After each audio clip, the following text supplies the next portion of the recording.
Hey moms, it's me, Queenie, and you are about to enjoy the Empowering Girl Mom Show. We're about to get started, so please make sure you like, subscribe, and share this with your friends so that more moms know that we are here as a resource to support all of us in up-leveling motherhood. I look forward to joining you in just a minute. Don't go anywhere. We'll be right back.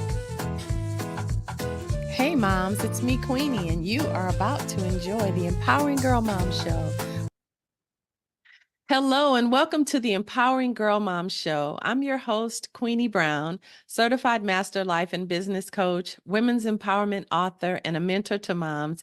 And today we are getting into a very juicy topic. I'm super excited to introduce our guest. But before we do, I wanted to remind you that this journey, this experience is something that you can hold as sacred, moms, because over the next few days and weeks, we are locking arms together. We are journeying through each and every speaker, and our goal is to take the notes, take the wisdom and insights, and begin to integrate them into our lives so that by the end of this experience, we can all say that something shifted. We want to reach towards having powerful, transformative experiences so that we can have testimonies at the end. We don't want to just allow this information to wash over us. So do take notes. Think about how you want to apply this to your life. I've already instructed you to go and get yourself a notebook for this journey specifically so that we can have some action items, excuse me, to really apply throughout this journey. So I'm super excited about today's conversation. So today we are talking about how to empower the voice of your daughter. And so we're bringing in our special guest, and her name is Debrena Jackson Gandy. She is a special friend of mine, and she's been a mentor to me since, goodness, the early 2000s when I was in the depths of my pain and when I had lost my own voice in my marriage. And so she has been instrumental in that. But let me introduce you to Debrena. And I do need my glasses. Debrena is all about teaching, coaching, and mentoring women in how to create and lead juicy, sacred, self-caring lives. She ushers women into a new paradigm for living that is a departure from the norms of overdoing, overextending, and overwhelm to living a life that is in a relationship that is more joyful, more peaceful, more fulfilled, and in flow. And that's essentially and especially from the basis of her feminine essence and feminine power. I'm super excited to introduce to you Miss Debrena Jackson Gandy. Hello. Hello. So good I'm to be here. so good to have you. You have been instrumental in my transformation, and I just wanted the people to know that there is another way. There's another way, moms. Let's talk about that other way, Debrena. There is another way, and it is a departure from the martyring, deplete ourselves in order to do for or care for others, tend to ourselves last, least, or not at all. Um, and that's been the norm. And when we look around, that's what we tend to see modeled and demonstrated by other women, whether it's our mothers or whether we're watching, sitcoms or movies. That same um, image is portrayed and reinforced over and over and over again. And it hasn't been working for women. It hasn't been working for those in relationship with us. It hasn't been working for moms because it can create low level resentment that you never feel you have the space to be truthful about because you're supposed to love being a mom. It's supposed to be all Kodak moments and Instagram images. So there is another way, but it really does require an extraction out of that oh so sticky old norm that is the status quo, or let's call it the old status quo. Mm-hmm. And it's living as a sacred self-caring woman, a sacred self-caring mother, a sacred self-caring wife if you have a partner and you're in covenant marriage. And it really is a new paradigm. It's a complete reorientation. It isn't just behavior change. And that's really what I'm about, teaching women, because it's an unlearning of the old, pulling that out because it's gotten very embedded in our minds, body, spirits, belief systems, thinking, and language. to a new way of believing, thinking, behaving, and showing up, and thus causing a different response of others to us. So it's a win-win-win all the way around to operate as a sacred self-caring mama. Love it. Love it. So then I wanted to talk to you today about our voices, because one of the things that I found when I was operating in all of the other the other mindset of overdoing, ripping and running, and it's not something that I'm healed from. It's something that I constantly have to remind myself this is not the best use of my energy. And so what I realized, though, in the depths of all of that, is I lost my voice. I lost my ability to speak up for myself, to stand up for myself, to say what I wanted, and to demand the life that I wanted. And what in doing that, I had to recognize that that's a woman thing. You know, a lot of us really do. What's the word? We just almost hand over our voices in relationships. And then it makes it a challenge for us to be moms to model that healthy operation from that power for our daughters. We aren't able to do that. And Yeah. so I'm even, as I'm communicating it now, I'm finding myself struggling with my words just to, to be able to stand in what it is I'm trying to say. So it's not something that you recover from fully. It's a constant opportunity to keep stretching yourself as you move through it. But I wanted to mention this because I've watched you with your daughters. I've seen how you have handled them. I've watched how you have encouraged them to bring their voices forward. And so you have a different way of managing your energy where that's concerned. And I wanted to just give you some space to talk about it. Wow. Well, it goes back a long, long way, right? We see the effects of it in as adults, but the roots of it extend decades back to our formative years, age 7 to about 12, when our kind of woman female identity was being heavily shaped and influenced. And I started being very, I was kind of ahead of my time in terms of my curiosity about life and asking questions and watching, adults around me do adult things and wondering, but why and how and what gets you to showing up powerfully? What has you, be in the shadows and be holding back? So I was studying that and paying close attention from a very young age. And what I concluded is I did not want to be following the usual norm because I saw the outcomes. I saw, in a room with boys or in a room with men, the women would tend to be quiet or not raise their hands or not ask questions or not publicly contribute to the conversation. I saw that as girls got older, after about fourth grade, they stopped raising their hands as much in class. And, I'm like, well, where is that coming from? It isn't just in a vacuum. There's some kind of interaction that is resulting in the pulling back of the girl voice or the woman voice. And so, as a transformational coach, I'm not just looking at the effects of things, I'm looking at the root cause. So I know if I'm a woman that has female children, I become the first version of the older, the first example of the older version of them right here in the household, because they're watching how I do woman, how I do mother, and how I do wife, if that's something they aspire to and choose. And they're getting their cues and their most powerful cues from me because we live in this intimate space called a home together. So then there's also other influences, right? Media, TV shows, movies, all the streaming options now. And then the women outside of them, it might be church, it might be teachers, it might be coaches.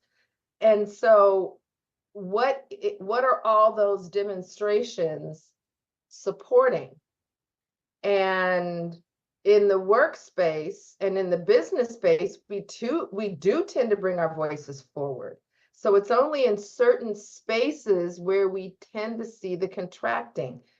Definitely in our love relationship spaces. You might be a boss chick, be a team leader, have a company, be negotiating contracts, voice is present, and then you shift to this different domain called being a wife, and all of a sudden, where'd the voice go? And or in friendships, where'd the voice go? So it's only certain spaces and types of relationships that tend to where we see that contracting. So I was aware of that. And so one of the ways that um, I wanted to counter that, and it came out of my own childhood when I was growing up. My dad always insisted on having these family conferences.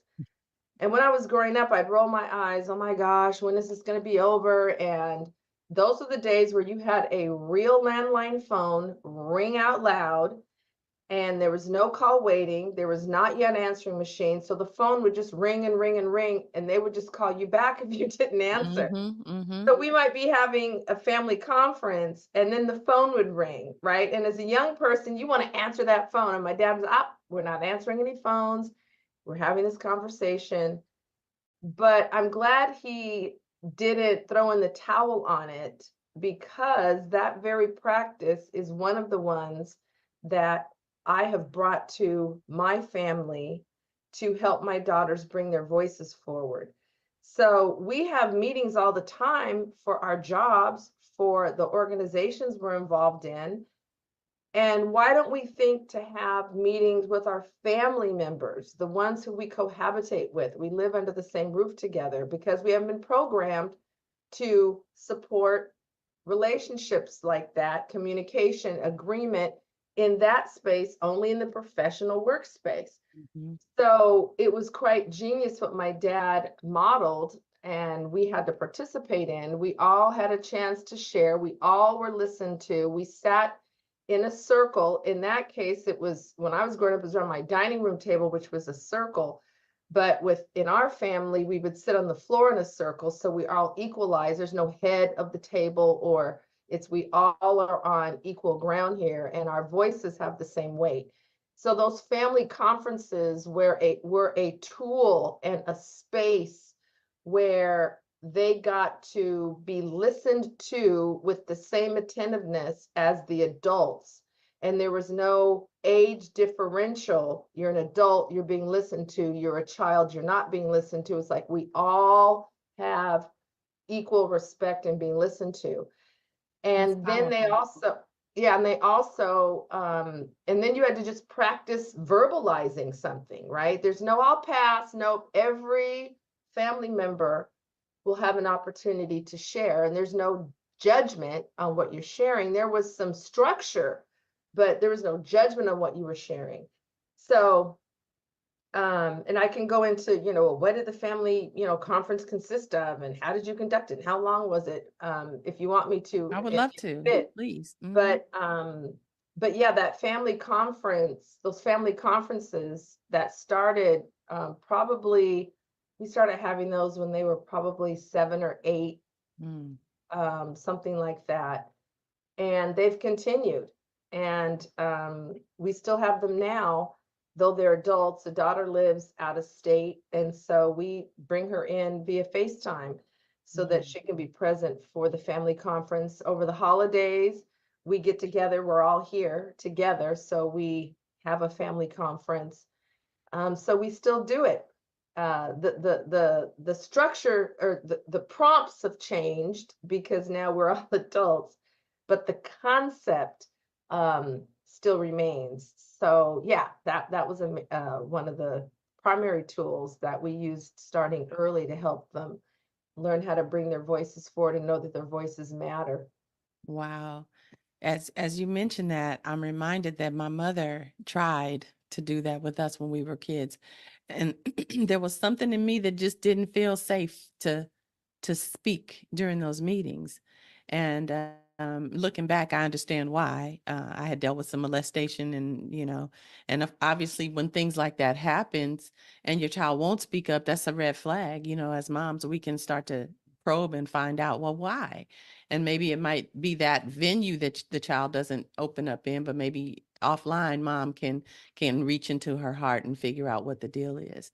because I wasn't able to even articulate it at that age. But had that been a consistent space, it might have been.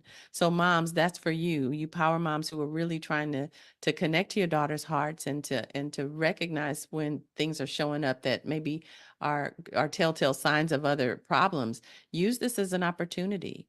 Ask more questions. Take it offline where it's just you and your daughter so that she might maybe feel more safe when it's just you. But Yeah. that's an opportunity. Wouldn't you agree? Oh, absolutely. And then also, with a family conference, you can decide what the questions or prompts will be. And they can start high level. So you work at getting more and more intimate and disclosing and let it be a gradual process. So for example, one of the standard formats in terms of the prompts that we used in our family conferences were one we would have a talking stick or some symbol that would be recognized by the person holding it as the one sharing. So it would be a visual cue. It could be a stick, it could be a rock, it could be a Mm. squishy ball. But it goes back to those village traditions of the circle, the council, the elders, the listening, the gathering of the village around the fire. And so that was kind of a representation of who is sharing right now. They have the rock, the stick, whatever it is, and that means we are now listening and they have the floor. Mhm. So one of the prompts is, what is something you want to share, an accomplishment or an achievement that to you matters for you? Hmm. And then secondly, is you then go around the circle and you give an acknowledgement to each family member. And then you also share from your observation, whatever it may be, an area of growth for them or improvement. So to hear your child saying to you, Mama, I think you could do a better job, da da da da da da, or it would be nice if you didn't, da da da da da da da, and you don't argue, you don't defend, you don't debate, you don't play the parent card. Mm. You say, thank you for sharing. I will do better. Without the look on your face too, right? Without the look on your face, no sarcasm in your voice, and all those other things, because they're watching that as well. Mm. And so it was an opportunity to not just praise or acknowledge, but to also deliver what, as adults, we say are the harder conversations. It doesn't need to be labeled harder, it's Mhm. just different Mm. conversation. Mhm. So then, if it's not charged and difficult and hard, to also share some feedback, and you got a chance to do it starting at age 7, 8, or 9, and you didn't have blowback, then once you're an adult, or once you're in high school, or once you're in college, or once you're with an employer, or you might be the employer yourself, or you might be an employee, you've been working the muscle of how to give and receive feedback and not get defensive. Mhm. So it was so useful to, and then that also gave an opportunity as a parent to give some feedback, and everyone's hearing it. This isn't like, in the privacy of, Mhm. another room. It's where everyone is hearing what everyone is sharing. Mm. And so Accountability. that would take a good, hour to for each person to share their achievements, and we'd all applaud or yay, that's so awesome. Then you acknowledge another person, an area for growth or improvement. Um, and then you would hand the talking stick or whatever is the representative object to the next person. So everybody would have a chance to go. We would usually open in prayer, we would usually close in prayer. So led by my husband. So that was how family conferences would go for years when they were young. Um, as we got older, we kept the piece about achievements, but we also added in, what are your goals for the next 6 months? So we would be aware of what were priorities and things of importance for other family members, just to be aware, not to mention you might be able to support or add something Right. or then we had prayer would now be alternated, Mm, among family members. mm, Um, so you can change it up, so that's age appropriate. You can change the prompts that each person, well, whatever the prompts are, everybody's responding to them.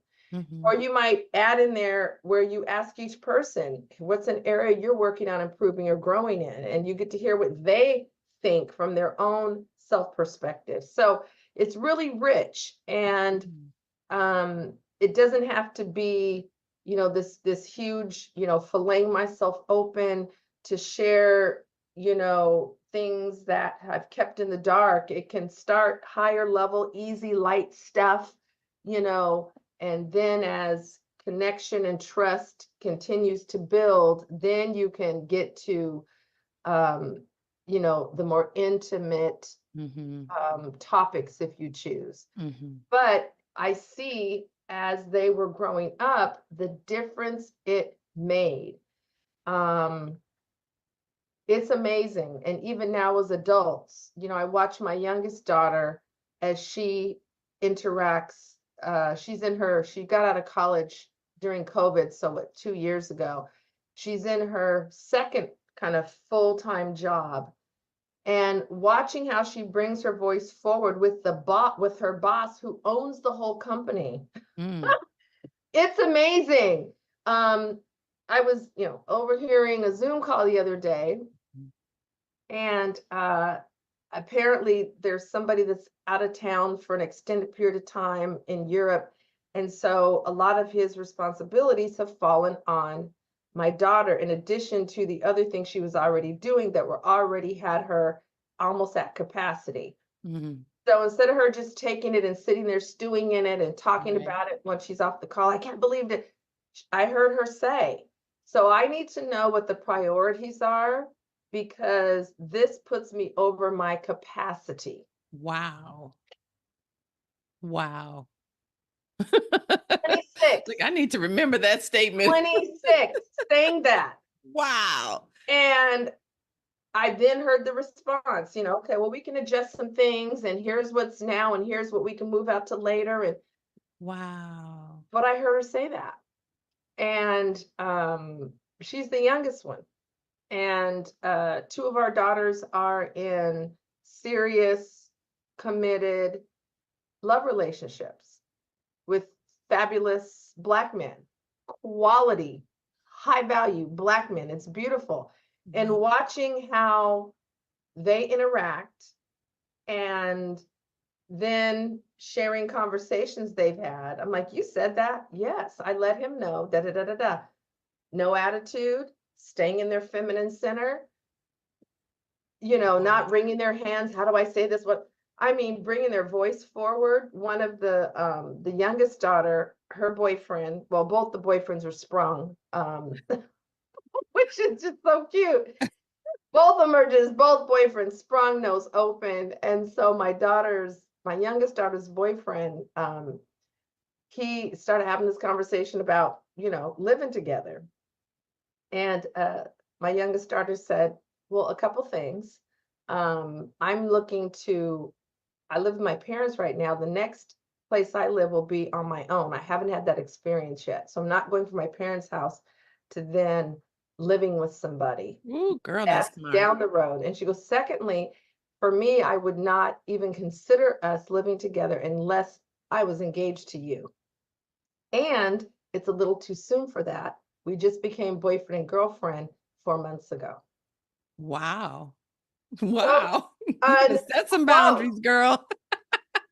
And so now he's very clear. Her next move is she wants to have her own place. And this conversation about living together, that is not, for me, it would be we're engaged. That'd be the only condition I'd consider it. Mm, And I was like, so that was data wow. for him that he now can be very clear about. That's right. And she didn't, pull her emotions back or get an attitude. None of that. She just, I like, you said that? She goes, yeah. I mean, right? I'm sitting there, It's wow. it's So, she's solid in standing in her station as a woman, and she's directing and leading her life and deciding whether or not he gets to be a part of it. Not, "Oh, I just need a man and, okay, if you want me, I'll move in with you." What in the world? It's a whole different paradigm. I'm so grateful that you shared that. isn't that Lord, amazing? go So, girl. but they also have been ear hustling because, I have this whole division of my company about love relationships. I'm a love relationship coach. Right. I've written, my third book is on that topic. So they also will joke and say, Mama, we've been ear hustling all these years. I'm Good. like, well, it's right, really good. I can get the women 20 years older than you to behave and show up like you all are in your 20s. Like this will be very good. So Wow. Wow. it's amazing. But I see the fruit. I Wow. see the fruit of that practicing bringing the voice forward.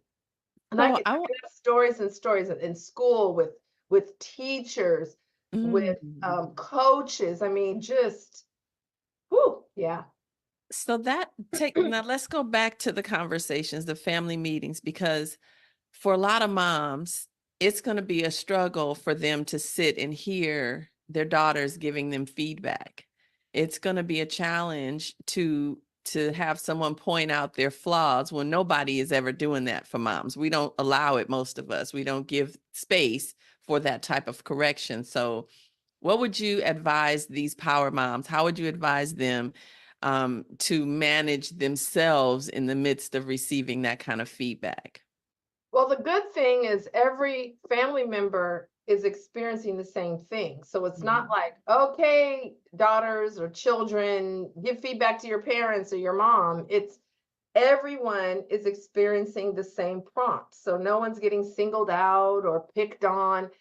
It's each person is having to work the muscle of giving and receiving feedback as part of, not the entirety of, but part of the circle. Now, if you want to choose some other prompts, you can, but Mhm. those were specifically chosen for our families as part of our family conferences so that our daughters specifically would get comfortable giving feedback to an older person in authority Mm. and Mhm. receiving it and not getting defensive. Because as Mhm. family members, you see a side of folks that, the public or in public spaces, people can't see. So getting feedback on as we live together, interact together, and are in this home dwelling space together, that feedback will be very different from someone who just sees you in a classroom each day or in after school sports. Mhm. So everybody gets to grow that muscle. And it also gives us insight. A lot of times, especially as our kids, come out of childhood and they now move into preteen and teen, it's like, I don't know what my girl is thinking. I don't know what my son is Mhm. thinking. I don't know what my kids are thinking. Well, here's an opportunity. So we either want that or we're just saying it and we don't really want it. And Mhm. so create prompts in the family conference that will give you, insight Mhm. into your children and them insight into you. I mean, you might ask, what's most important to you right now? It doesn't have to be this, profound, and everybody gets as part of their prompts. What's most important to you right now? What is your main focus right now? Mhm. Um, that's more of a older, a teen question, a 7-year-old, like, what's important, most important to me right now? What, Right. so the prompts always need to be age appropriate for Mhm. everybody in the circle. But that's the beauty of it. You might have one family conference where it is about feedback and acknowledgement and celebration of, self-determined achievements that people can, everyone gets to applaud and hear. And next time the question might be different. What did you learn? Mhm. A powerful learning since our Mhm. last family conference, or so it can change, but I think that is a good one for parents in Mhm. general, Mhm. just to create the space for their kids to give feedback.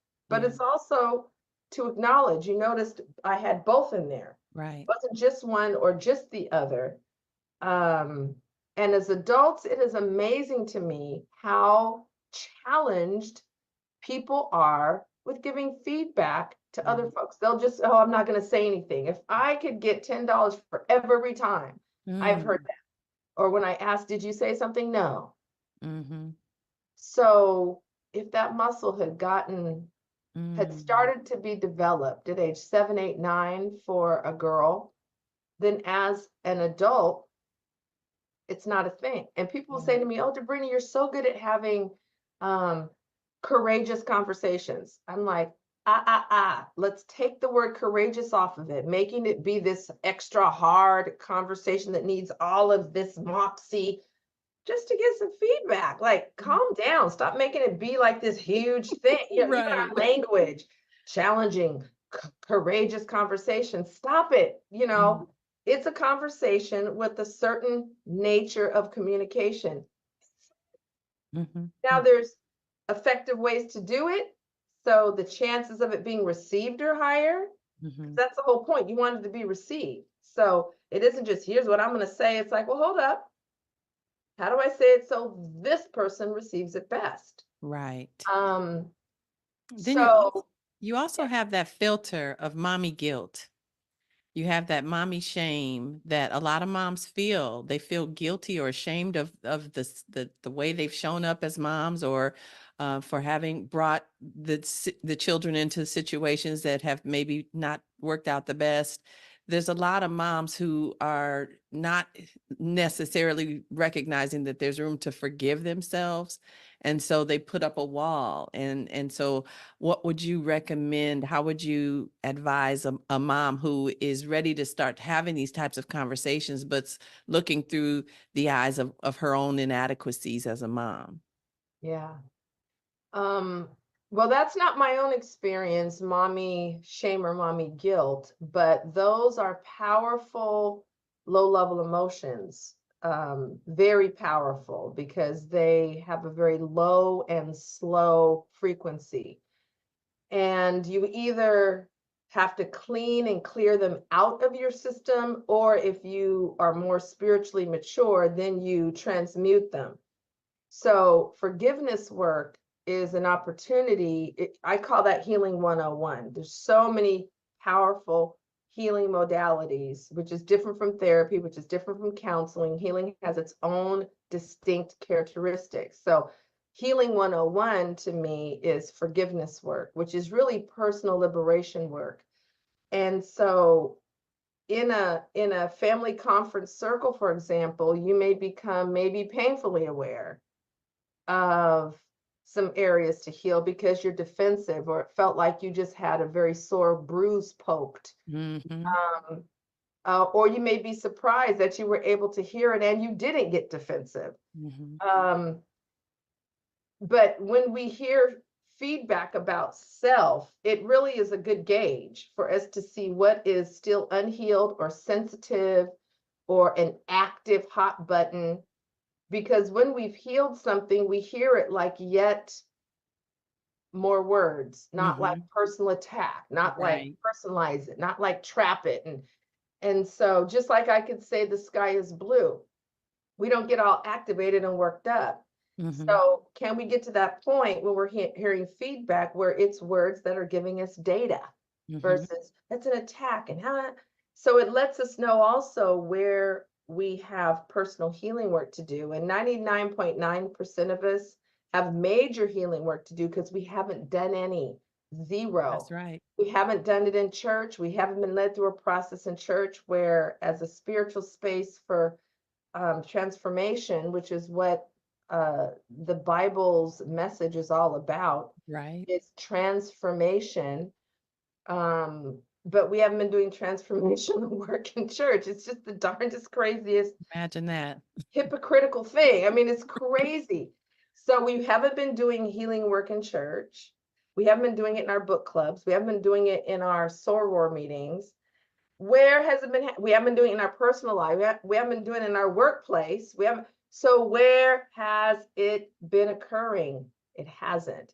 So here we are 20, 30, 40, 50, 60, 70 years of life, no healing work. That would be having a toilet for 40 years, 50 years, 60, that you never flush. And even to go 1 week and not flush a toilet, we go, ugh.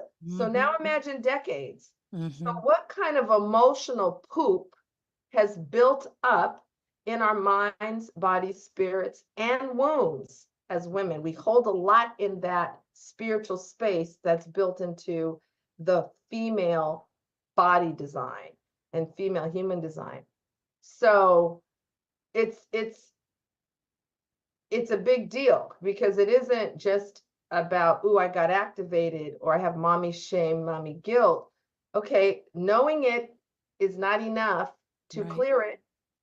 It's a place to begin, but it's I'm hearing a lot of women say, I know I need to heal. I'm like, okay, stop talking about that you need to heal and do Mhm. the healing work. So we're Mhm. starting to narrate about needing to heal.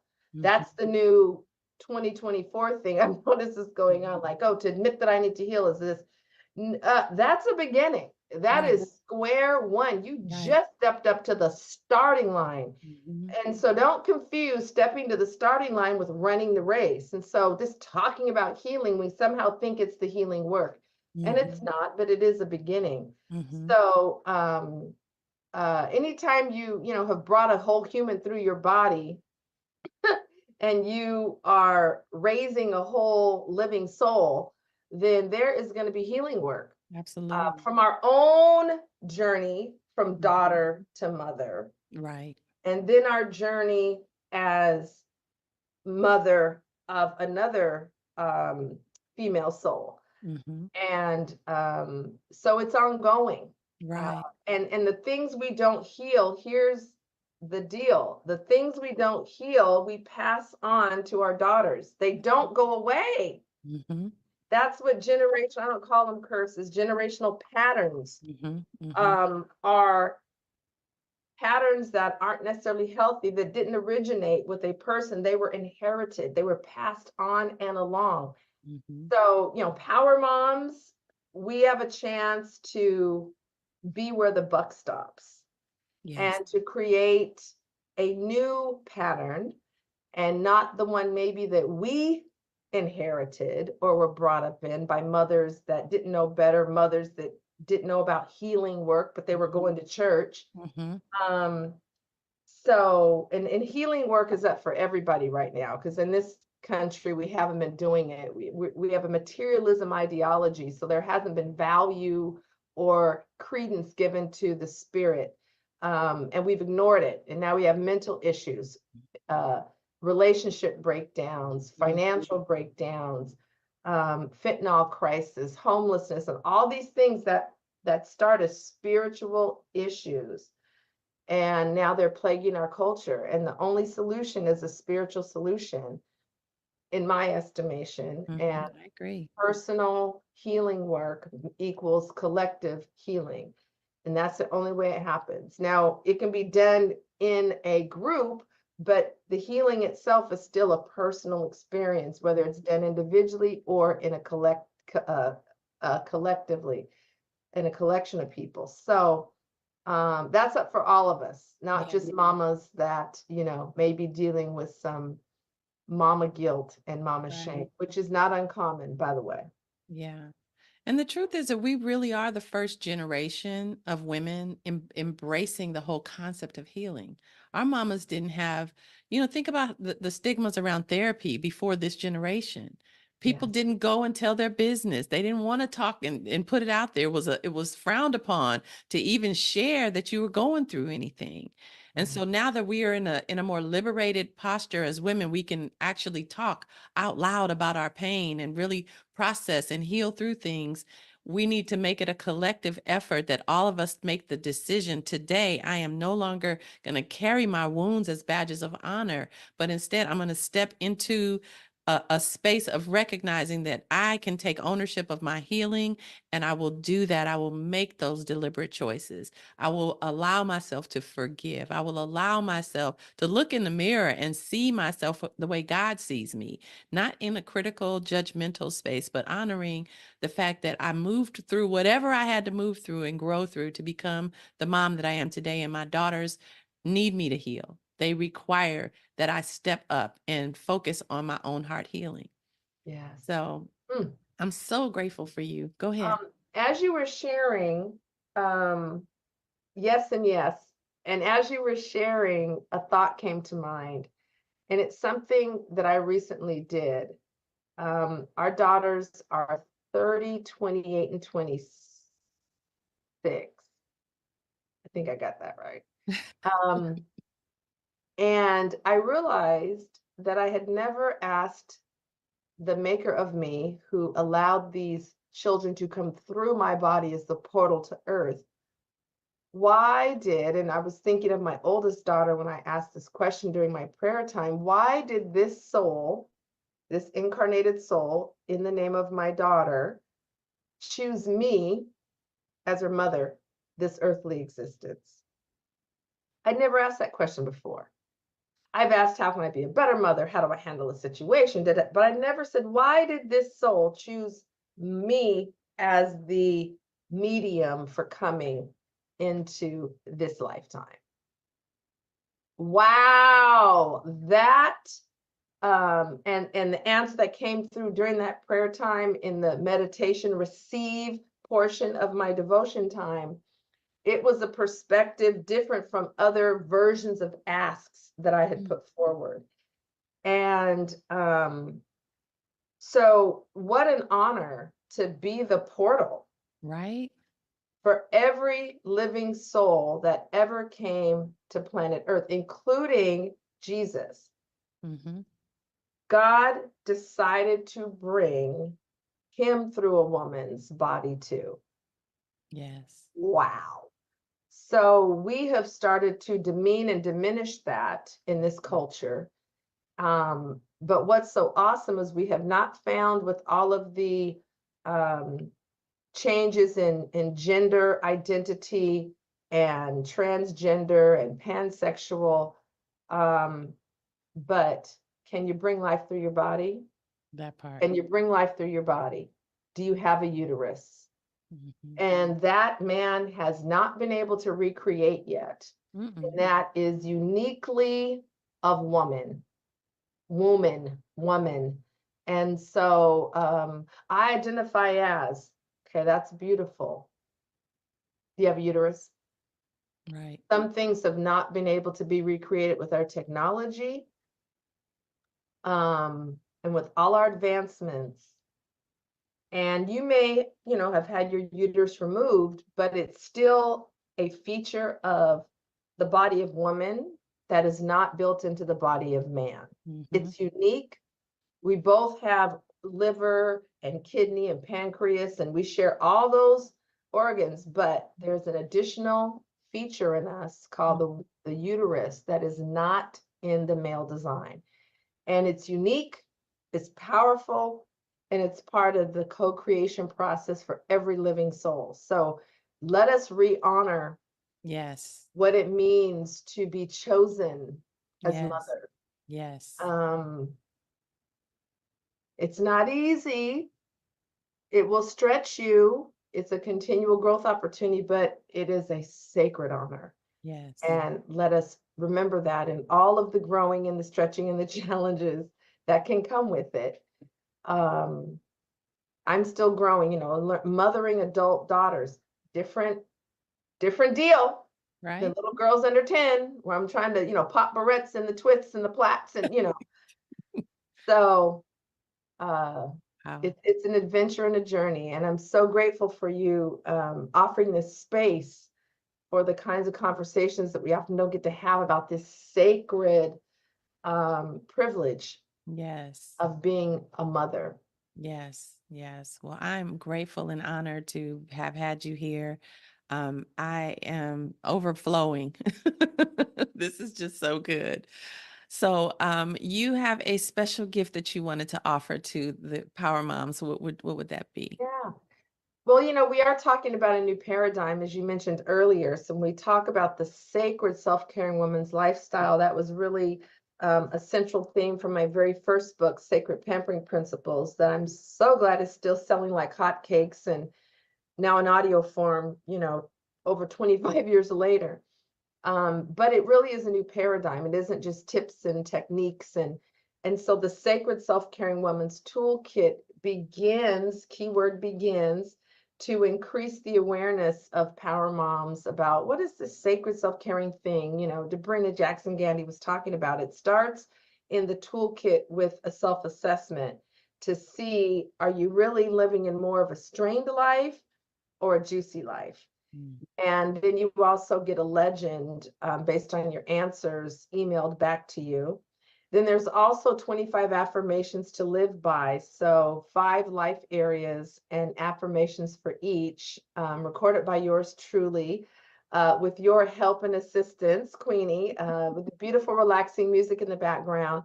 So it becomes your own audio track that you can listen to while you're walking, going to work, doing your morning exercise, cleaning, washing dishes, about to go to sleep, whatever ways you might want to use it. And then there's also the Sacred Self-Caring Woman's Manifesto. So it can become a personally stated affirmation. It can be something that you print out and post. I even have women that have printed out extra copies and shared with friends, and they have them in their cubicles on the wall. Or so those are the 3 goodies that are in the toolkit if folks choose to receive this free gift. If I power moms choose to receive this free gift. Absolutely. And I absolutely love mine. As a matter of fact, I remember when I first got mine, I recorded it so that I could hear it over and over again. I heard myself saying the manifesto. Oh, Debrena, you have just been a godsend, a blessing in my life. I'm honored to call you friend. We have journeyed together for over 20 years now. And so yes. you've watched my transformation through the dark days all the way to now to where the sun is shining again. Well, same here, because in Right. year 10 of my marriage, and we already knew each other when I was Mhm. in year 10 of my marriage. Right. Had known each other for, I think, 7 or 8 years at that point. Right. Yeah. And so that was a dark night of the soul Yeah. for me. And in my adult life, the hardest season. And I was pulling on, drawing on, and putting demand on all of my friends. Yeah. Yeah. So thank you for being there for me Absolutely. through a dark passage. And now we were able to come through that into the light and into having what I now recognize as a juicy marriage after Mm. it got transformed. And Mm. that became the basis for my teachings with single and married women, the third book, all that. So, that's just how it is. Like, you come through the light, through the dark, back into the light, still holding hands. And that's a resilient, deeply rooted friendship. So I appreciate you just as much. Amen. Amen. We got lots of work to do. I'm All going. right. That's right. Onward and upward.